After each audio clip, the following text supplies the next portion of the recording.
ग्रामीण भागातील शेतकरी कुटुंबियांना मोठा दिलासा देणारा निर्णय राज्य शासनानं घेतला.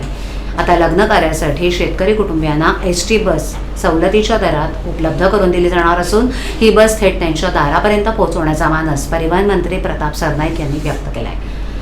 विधान परिषदेत एका लक्षवेधी सूचनेला उत्तर देताना त्यांनी ही महत्त्वपूर्ण घोषणा केली.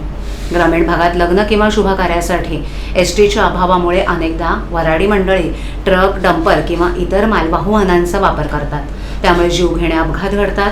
नुकताच डहाणू तालुक्यात साखरपुड्यासाठी निघालेल्या वऱ्हाडाच्या ट्रकला झालेल्या भीषण अपघाताच्या पार्श्वभूमीवर आमदार सुनील शिंदे यांनी लक्षवेधी उपस्थित केली होती.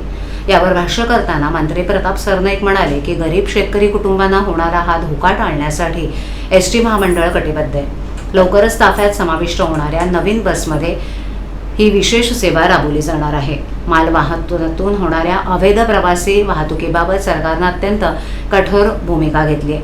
अशा वाहनांवर कारवाई करून त्यांचे परवाने थेट रद्द केले जातील असा इशारा त्यांनी दिला.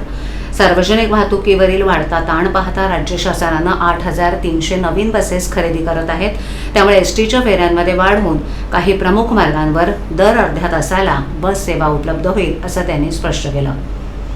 राज्यातील अपघातांचं प्रमाण कमी करण्यासाठी सरकारनं ब्लॅक स्पॉट शोधून तिथे तातडीनं उपाययोजना करण्याचा निर्णय घेतलाय. समृद्धी महामार्ग, अटल सेतू आणि मुंबई-पुणे द्रुतगती मार्गावर आपत्कालीन वैद्यकीय सुविधा अधिक सक्षम केल्या जाणार आहेत. त्यासोबतच राज्यात लवकरच नवीन ॲग्रिगेटर पॉलिसी जाहीर केली जाणार आहे. याद्वारे रॅपिडो, ओला, उबर आणि इतर बाईक टॅक्सी सेवांना कायदेशीर चौकटीत आणून नियमबद्ध केलं जाणार आहे, अशी माहिती मंत्री सरनाईक यांनी दिली.